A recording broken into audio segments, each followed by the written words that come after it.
Sense when you look back at some of the draft picks. Jon Robinson is out, the man on the left, as general manager of the Tennessee Titans, just 1 month shy of his 7th anniversary in the building. He is in his 7th season, and the Titans are in first. They are, losers of a couple of games in a row, but they are cruising towards another AFC South title. This comes 2 days after their former wide receiver that traded to Philadelphia, A.J. Brown, torched them, and they lost in Philadelphia. Amy Adams Strunk with this statement: since becoming controlling owner in 2015, my goal has been to raise the standard of what is expected in all facets of the organization. I believe we've made significant progress on and off the field. Core of the business, team construction, roster building. I am proud that we have accomplished what we've accomplished in my 8 seasons, but I believe, and here's the key line at the end of that first paragraph, I believe there is more to be done and higher aspirations to be met. I want to thank Jon for his dedicated work to set this organization up on an upward trajectory, and I wish him and his family the best. Right before the holidays, which is obviously, guys, when decisions are made in this league, people get let go. Tom Pelissero, Mike Garafolo with me. The timing is interesting, Tom. They are in first. They will likely win the division, barring something truly unforeseen. But it does come 2 days after their former wide receiver, A.J. Brown, beat him for 2 touchdowns, and this team's lost a couple in a row. What do we know?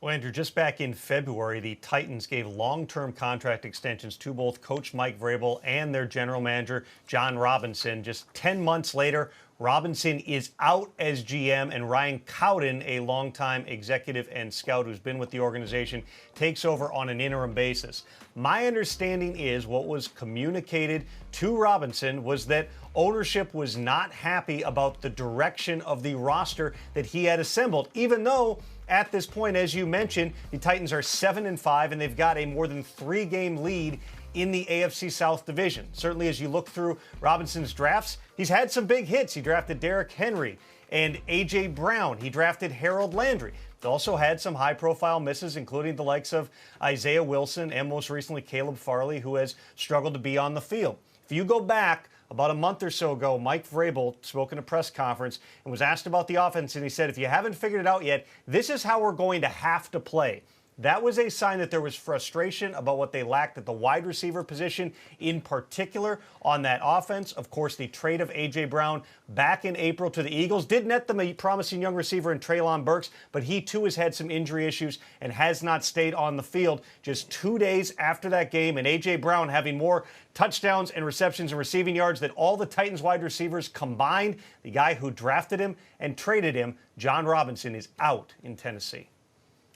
Yeah, let's focus on the A.J. Brown part of this, because that's really the one thing that you could look at. Again, Andrew, you noted from a timing standpoint, and definitely a miscalculation by the entire Titans organization, though indications are that Mike Vrabel definitely wanted to hold on to A.J. Brown, and Jon Robinson was willing to part with him relatively quickly. It's not like this was something that was bubbling behind the scenes for months and they had to convince him to trade him away. No, he traded him away and then wound up doing a deal that was in line with basically where he should be paid. It wasn't top of the market. It was dressed up as $25 million per year, but it actually came in south of that. Like, I don't know what else you would have expected. I know they said that, he didn't quite fit the budget, but I don't know what else you would have expected to be able to pay a guy of his caliber. He got what he was worth. So that was the miscalculation there. But Tom notes it. Much as there are misses, there are plenty of hits for Jon Robinson, both in the draft, free agency, undrafted free agency, elsewhere. This is a team with a lot of talent, and that's why, Andrew,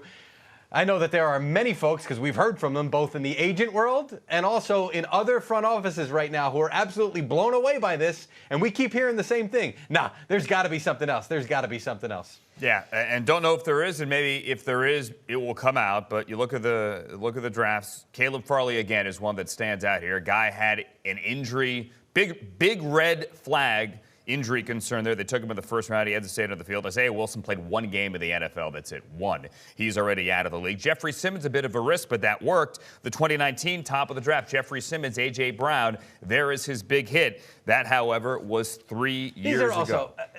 Go ahead. Let me add one more thing. These are also late first-round picks. Sure. A lot of these miss for a lot of teams. Correct. He took a chance. Whatever. Again, there are misses, but there are plenty of hits. This is a head-scratcher from a football standpoint, at least. Right, I'll Dave. also add just really quickly here Go with ahead. regard to whether. Okay. See ya. No, go ahead, Tom.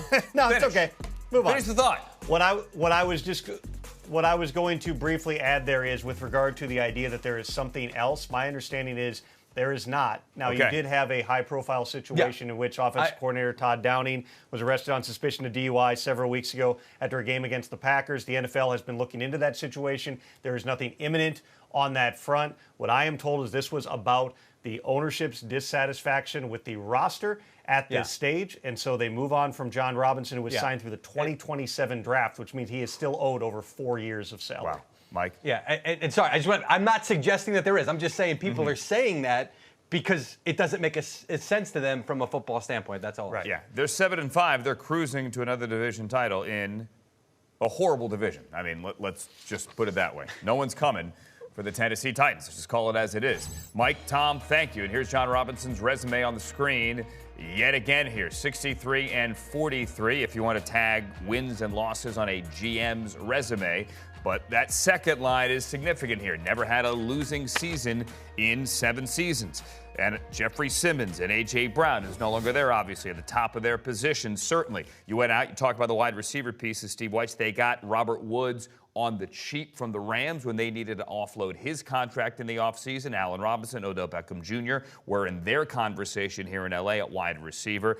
There have been some misses, but there have been a lot of hits. Yeah, I mean, look, his draft record is probably not radically different than a lot of other general managers, especially as Mike Garafolo pointed out. A lot of their picks are coming at the back end of the first round. Then also he's had a couple, at least early in his tenure, hitting guys like Kevin Byard, in the third round and beyond. But lately, they have not been great. And so, I've heard from some personnel folks who are saying, the coach clearly is good because they're winning with kind of marginal talent. And then again, the A.J. Brown factor, how he just ate them up against Philadelphia, but also that offensive line has really, really struggled. At one point, this is one of the best offensive lines in the NFL, with one of Robinson's picks, Jack Conklin, being part of that offensive line. Conklin is no longer there, though.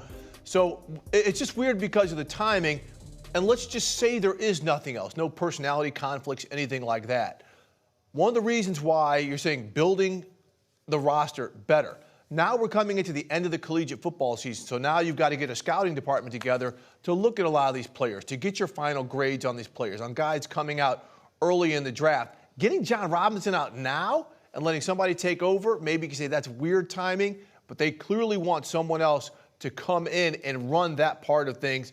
Also look at free agency and see what they can possibly do. Probably because they know this roster is good this year, but after this year, there could be a lot of empty cans in the cupboard, so to speak. The Titans, as we get ready for the 4 o'clock Eastern time waiver deadline, Baker Mayfield's name is in there. They're picking, or rather, they have the 21st slot. So it's not as if they're in the top 5 here. This is a division leader with the Titans. And the work of a GM at this point in the season, it's all towards the draft. It's all towards the offseason. You're really churning the bottom of a roster for an injured reserve player here, or taking a guy off someone else's practice squad. There's not a lot of work to be done. It's all for next year. Jon Robinson out 1 month shy of his